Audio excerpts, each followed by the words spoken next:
引起的那个坐骨神经痛，所以他就来门诊求诊。那我们在门诊的时候，就是有帮他做一些理学检查，发现我们有触诊他的腰椎，发现他那边腰椎压下去，他疼痛的其实不是很明显，那腰部的一些活动也没有受到什么限制，反而说在他的臀部，就是像我们这个图上这边画的这个位置，会有一个很明显的压痛点。那我们稍微给他加一点压力之后呢，这个吴小姐表示说她有被电到的感觉，然后而且她就出现一个酸麻的感觉，那就是一路会往下传。那在经过我们仔细询问之后啊，发现吴小姐她的工作她是属于长期要做办公桌的，而且她平常是偏好翘脚做，像我们的护士这样子。所以呢，因为这个动作有可能会拉扯到我们的梨状肌，压迫到我们的坐骨神经，这个我们后面会再做详细的解释。就是因为这个长期这个不良的动作，就容易引起我们所谓的这个梨状肌症候群。所以在我们门诊，我们就先教导我小姐说，可能要改善她的坐姿，然后避免久坐，那改善她的关系，她是长期久坐，然后我们配合坐上。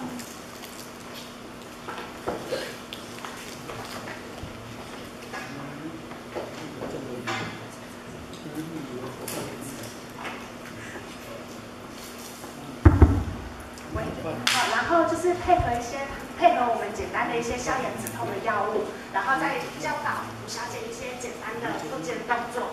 之后她的症状就有明显的获得改善。那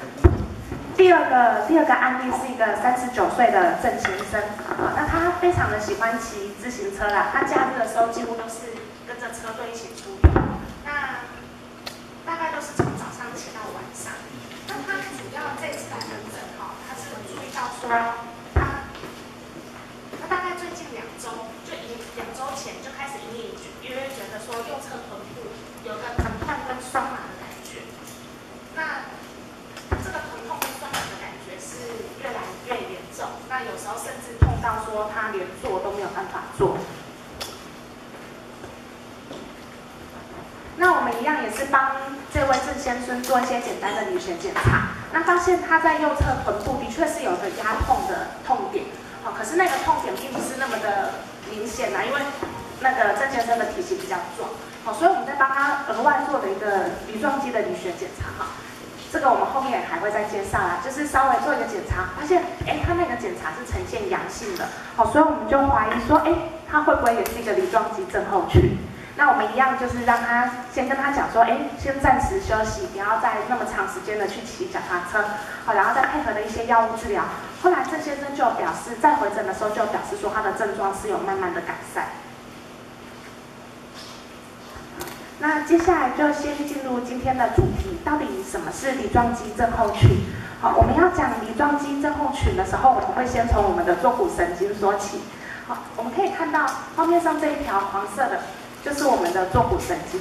那坐骨神经它其实是我们的下肢一条非常重要的神经，它从我们的腰椎肩椎的神经汇合而成，就一路经过我们的大腿的后方，然后到小腿的后方，一直到足底，所以它非常的长，也是我们下肢，真的是我们下肢一个很重要的一个神经。那到底什么又是梨状肌呢？我们可以看到这个图啦，这是我们从后面往前面看，就是从一个人的往他的前面看。梨状肌它其实是我们髋关节深处的一块肌肉。那它主要是负责我们髋关节外展跟外旋的动作。简单的讲，就是说，比如说我们走路平常走路或者是楼梯，或者是我们从坐着要站起来，都需要这个梨状肌的帮忙。那我们从图上也可以看到说，这个是梨状肌嘛。那下面这个就是我们所谓的坐骨神经。可以看到坐骨神经是从梨状肌的下面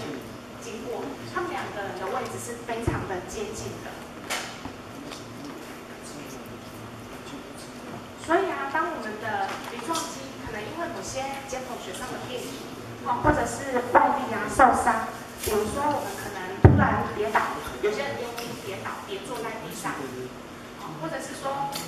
久坐、久走，甚至一些过度运动，好像某些球类的运动，它可能我们在跑步的时候需要的急停，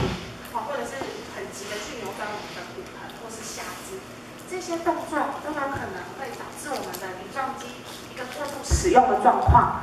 甚至产生痉挛，然后去压迫到我们的坐骨神经，就会出现个类似坐骨神经痛的一个症状。那我们以上大概就是介绍一下梨状肌症候群它形成的原因。那我们接下来就想，到底什么人他比较容易得到梨状肌症候群呢？统计上来讲，女性比男性还要容易得到梨状肌症候群，大概是男性的6倍。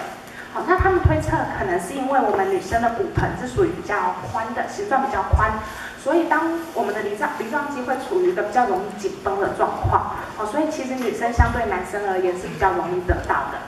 那再来就是某些需要长时间坐着或者是蹲着工作的，比如说我们第一个个案的那个吴小姐，她需要长期坐办公桌，或者是某些卡车司机，他要长途的行驶，或者是某些装潢啊，或者是建筑工人，他需要蹲着工作，或者是一些蹲在地上做生意的，好像是一些菜市场的菜贩等等，这一类的人也是比较容易得到一个梨状肌症候群。那再来就是长时间运动的，好像我们第2个个案的那一位郑先生，他是一个自行车手嘛。那还有现在很流行跑马拉松，一些喜欢跑马拉松的人，都有比较高的几率会去得到梨状肌症候群。好，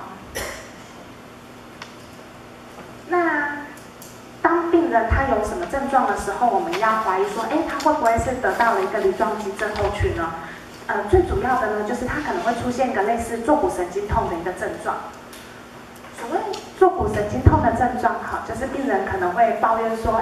他有一个疼痛或是酸麻的感觉，那这个感觉就会沿着他的臀部啊，到大腿啊，到小腿，严重甚至到足底。我觉得酸麻的感觉是一路往下传。那再来就是病人可能会抱怨一个臀部疼痛，就是臀部疼痛，那个疼痛是渐进性的，就是越来越严重。那严重到后来可能痛到病人连坐都坐不住，甚至他会说，他躺着翻身的时候也会很痛，或者是再严重一点，可能痛到连走路都没有办法走。那这些症状在什么情况下会加重呢？当然就是我们可以请病人做一些伸展臀部的动作，比如说请他坐着站起来，或是蹲着站起来，病人会抱怨说这个疼痛有加重。那或者是某些负压增加的时候，比如说他在打喷嚏啊、咳嗽，或者是他在用力解便的时候，这个疼痛有加重。那再来就是当然久坐久走，跟一些运动之后，这个疼痛也都会加重。那我们刚刚有讲到梨状肌症候群，它最主要的一个症状就是有点类似我们所谓的坐骨神经痛的症状。那我们第1张投影片的那个图片也看到，坐骨神经它非常的长一条，一路从我们的臀部啊到大腿啊，小腿到足底。那在这个坐骨神经上的任何一个点，受到压迫，就有可能会去产生坐骨神经痛的症状。那其实啊，最常见的并不是梨状肌症候群啊，反而是我们的一些腰椎病变，就像是我们红色箭头这里所指的，我们的腰椎啊，如果因为一些椎间盘突出，或者是一些骨刺压迫，就像这个图这样子，就压到我们的坐骨神经，然后产生一个坐骨神经痛的症状。所以啊，那我们这个蓝色的箭头这里，就是所谓坐骨神经被梨状肌压迫的一个位置。所以在临床上啊，其实梨状肌症候群跟一些腰椎病变，它们产生的一个症状，有的时候并不是那么的好区分。所以在门诊，我们就必须要透过详细的问诊，跟一些理学检查来做诊断。那当然，有的时候当诊断并不是那么明确，或者是我们可能采取一些药物治疗或者是一些复健治疗之后，并没有明显的改善的时候，我们可能就会安排进一步的检查，比如说 X 光啊、磁振造影、肌电图，或者是那个神经传导检查等等。那下面这张图是我整理的，就是我们如何区别腰椎病变引起的坐骨神经痛，还是我们今天讲的这个梨状肌症候群引起的坐骨神经痛？那病人其实他在症状的表现上是会不大一样的。如果是腰椎病变引起的话，病人抱怨的话会是腰痛，腰痛比较明显。那我们在触诊他的腰部的时候，常常可以压到一些痛的点。那腰部的活动基本上是会有受到一些限制。相对而言，如果是梨状肌症候群的话，病人常常抱怨其实臀部痛是比腰痛来的严重。那再来就是臀部，我们有时候是可以压到一些痛点，甚至可以压到一个梨状肌的一个硬块。那当然，因为它的病因是在它的梨状肌啦，所以它腰部活动的影响是比较小的。好，那我们也可以借由一些特殊的理学检查，好来做诊断。好，比如说一个直抬腿测试来测试是不是一个腰椎病变，好，然后一个梨状肌测试来测试是不是一个梨状肌症候群。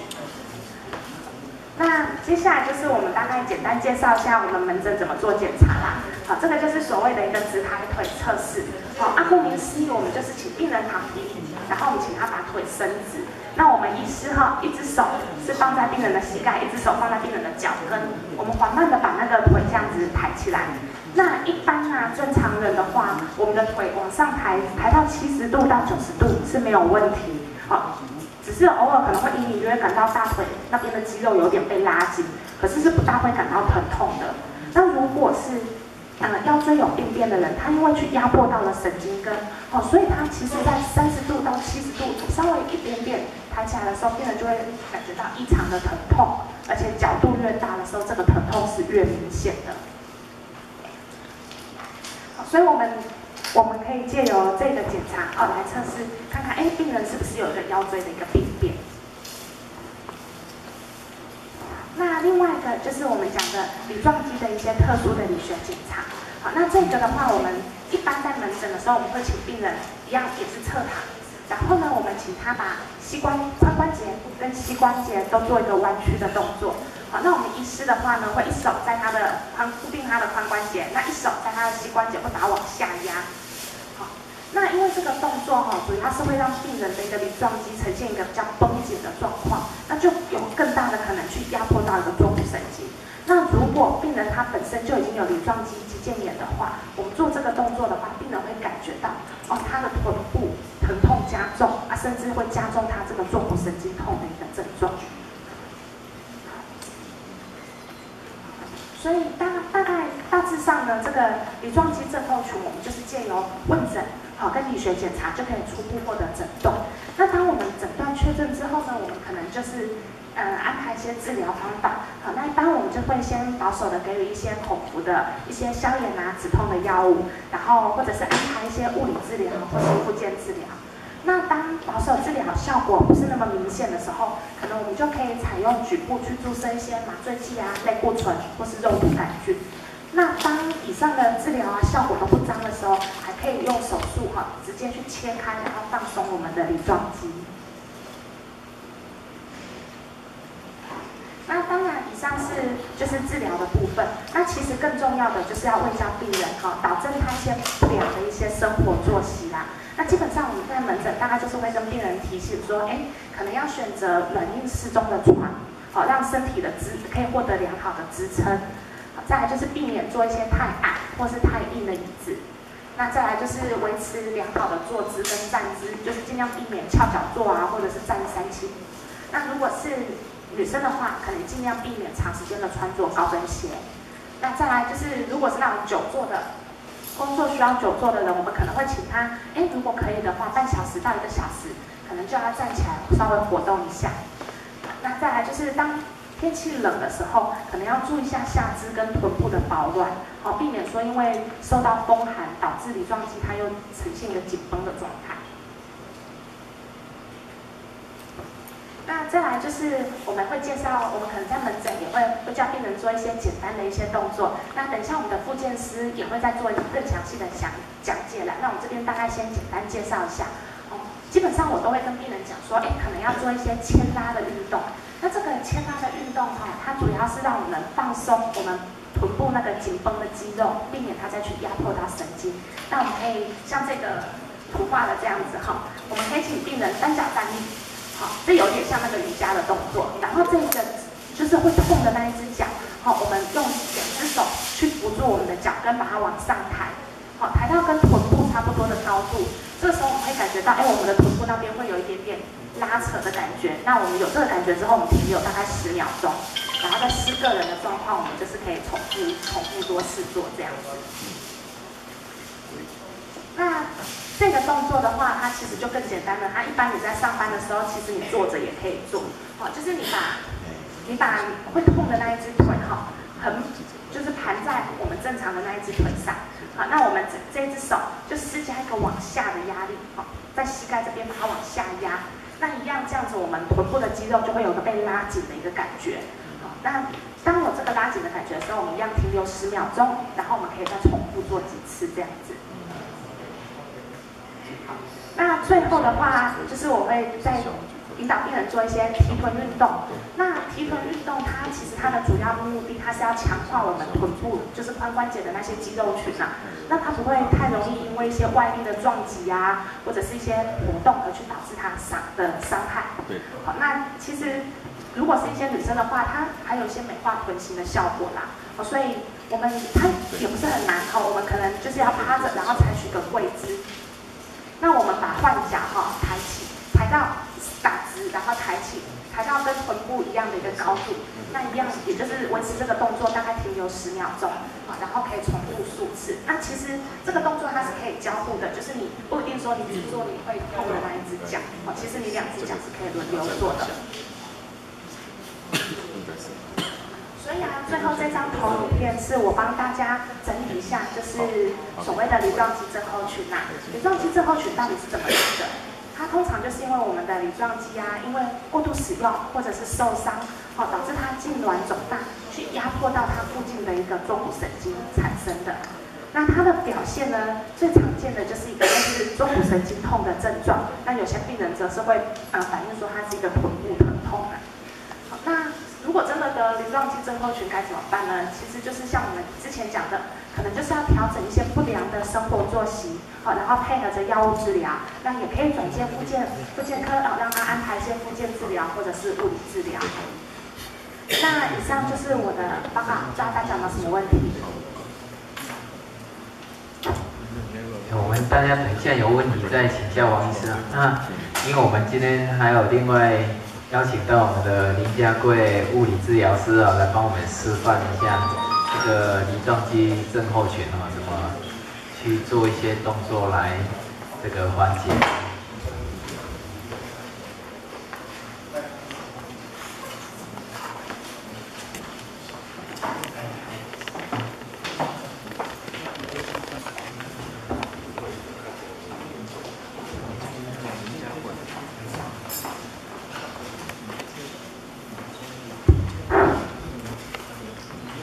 部长、王医师，还有各位记者大哥大姐们，大家好。那我是物理治疗师林家贵那刚王医师讲得非常的清楚讲到梨状肌症候群，包括它的成因以及发生率，还有说怎么样治疗的部分所以我这个部分我就带过。那我想要用一张图秀给大家看一下这是全世界的人种里面然后这一条就是刚刚王医师讲的这个梨状肌它是在我们剑骨，然后它会从剑骨2、3、4节，它会到大转子这边。那另外坐骨神经就是从我们的腰椎4、5节到肩椎1到3节形成的一个坐骨神经会到我们的足底那大部分的人的解剖的位置呢，就是它会在坐骨神经会在梨状肌的下面。可是有一些人坐骨神经是分开的然后它会穿越梨状肌所以呢，就可以发现说如果假设说，如果你的坐骨神经是有穿越梨状肌的呢，当你梨状肌在收缩的时候，你得到你的长期收缩，你就会让你的坐骨神经比较会发炎的状况。那你得到坐骨神经痛，会有坐骨神经痛这个症状的几率呢，就相对来讲会比别人高一些。好，所以刚刚有讲到就是梨状肌症候群就是因为我们肌肉长期的一个过度使用造成它的痉挛，或者是说因为受伤、运动伤害造成的那它只要痉挛然后紧绷的话呢，整个它就会去发炎，然后就会影响到，就会压迫到我们的坐骨神经哈，造成有一个坐骨神经痛的现象。好，那这个刚王医师有讲过了哈，这个我们在临床上我们也会自己做一个测试。好，那常见的症状哈，就是刚刚王医师讲的部分哈，另外我再补充哈，就是梨状肌症候群，其实它会造成说我们整个下肢肌肉无力或感觉异常呢，相对来讲是比较少见的，除非它是真的非常的严重。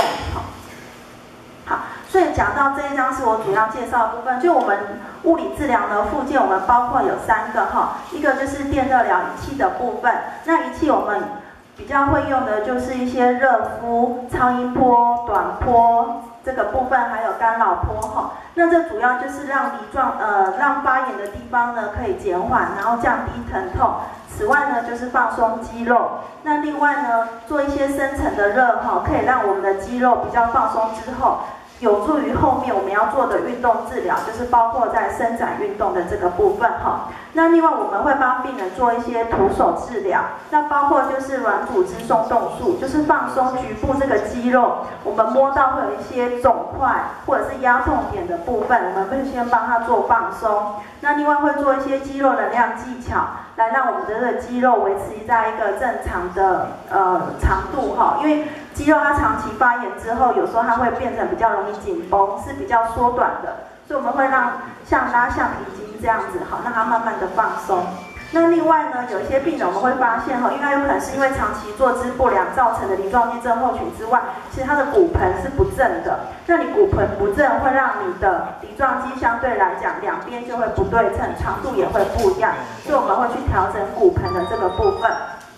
那最后运动治疗的部分呢，我们就会做伸展。那伸展就是让肌肉维持在一个良好的柔软度哈。那另外会做肌耐力的训练，来让这个肌肉它可以维持我们日常生活的运动的部分。最后会做姿势矫正，就刚刚王医师有讲到哈，要维持一个良好的坐姿、站姿，然后不要让就是民众呢坐太低或太高的椅子，这些都是不好的。好，